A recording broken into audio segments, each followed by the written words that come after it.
2025-26 অর্থ বছরের বাজেটে বিশেষ কয়েকটি খাতে বরাদ্দ দিয়েছেন অর্থ উপদেষ্টা ডক্টর সালেহুদ্দিন আহমেদ। জুলাই অভ্যুত্থানে শহীদ পরিবার ও আহতদের জন্য 405 কোটি 20 লাখ টাকা বিশেষ বরাদ্দের প্রস্তাব করেছেন তিনি।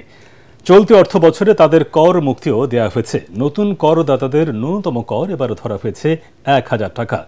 বাজেট বক্তৃতায় অর্থ উপদেষ্টা বলেছেন, নির্বাচনের মাধ্যমে গণতান্ত্রিক সরকারের হাতে ক্ষমতা তুলে দিতে চায় অন্তর্বর্তী সরকার। তবে এবারের বাজেটে জাতীয় নির্বাচনের জন্য নেই বিশেষ কোনো বরাদ্দ। ইমদাদুল্লাহ বাবুর রিপোর্ট। বিপ্লবী ছাত্র জনতার রক্তের বিনিময়ে 5 আগস্ট বিদায় নেয় ফ্যাসিবাদী আওয়ামী লীগ সরকার। পরবর্তীতে গঠিত অন্তর্বর্তী সরকার সোমবার তাদের প্রথম বাজেট উপস্থাপন করে জাতির সামনে। সরকারের অর্থ উপদেষ্টার প্রস্তাবিত বাজেটে ছিল বেশ কিছু বিশেষ খাতে বরাদ্দ। এর মধ্যে রয়েছে জুলাই বিপ্লবে শহীদ পরিবার এবং আহতদের জন্য বিশেষ বরাদ্দ। এছাড়াও চলতি অর্থ বছরে কর দিতে হবে না জুলাই যোদ্ধা ও তাদের পরিবারকে। আগামী 2026-27 অর্থ বছরে আয় 5,25,000 টাকা হলে দিতে হবে কর। আর তরুণ উদ্যোক্তাদের জন্য রয়েছে 100 কোটি টাকার বিশেষ বরাদ্দ। শীঘ্রই জুলাই গণ অভ্যুত্থানের শহীদদের পরিবার এবং আহতদের জন্য ভাতা প্রদানের লক্ষ্যে নীতিমালা প্রণয়ন করা হবে। এছাড়াও তাদের চিকিৎসা ও পুনর্বাসনের জন্য প্রয়োজনীয় কার্যক্রম গ্রহণ করা আছে। আগামী 2025-26 অর্থবছরে জুলাই গণ অভ্যুত্থানের শহীদদের পরিবার এবং আহতদের জন্য 425 কোটি 20 লক্ষ টাকা বরাদ্দ রাখার প্রস্তাব করছি। ব্যক্তি পর্যায়ে করমুক্ত আয়সীমা এবার পুরুষদের জন্য 3,50,000 টাকা এবং নারীদের জন্য 4 লাখ টাকা প্রস্তাব করা হয়েছে। নতুন করদাতাদের ন্যূনতম কর ধরা হয়েছে 1000 টাকা। সামাজিক সুরক্ষায় কমানো হয়েছে বরাদ্দ, তবে বাড়ানো হয়েছে পরিসর। নতুন করে যুক্ত হয়েছে 4 লাখ পরিবার। 50 থেকে 100 টাকা পর্যন্ত বেড়েছে বিভিন্ন মাসিক ভাতা। বয়স্ক ভাতা করা হয়েছে 650, নারী ও বিধবা ভাতা 650 এবং প্রতিবন্ধী ভাতা করা হয়েছে 900 টাকা।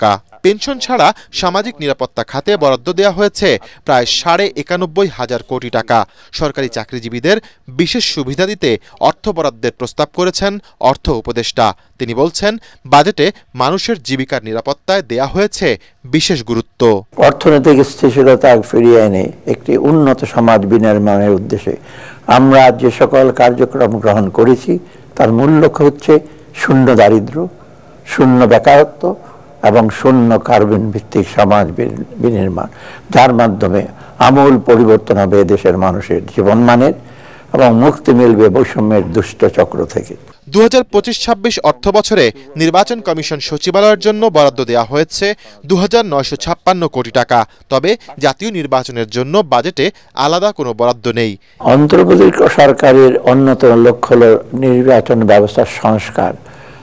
একটি অবাধ ও নিরপেক্ষ নির্বাচনের মাধ্যমে জনগণের ভোটাধিকার প্রতিষ্ঠা করা এবং গণতান্ত্রিক সরকারের হাতে ক্ষমতা হস্তান্তর করা। গত 1.5 দশকে দেশের নির্বাচন ব্যবস্থা পুরোপুরি ভেঙে ফেলা হয়েছে। তাই আমরা নির্বাচনী ব্যবস্থার সংস্কারের উপর সর্বোচ্চ অগ্রাধিকার প্রদান করেছি এবং এ লক্ষ্যে বিভিন্ন আইন, নীতিমালা ও আদেশের সংশোধন ও সংস্কারের কার্যক্রম হাতে নিয়েছি।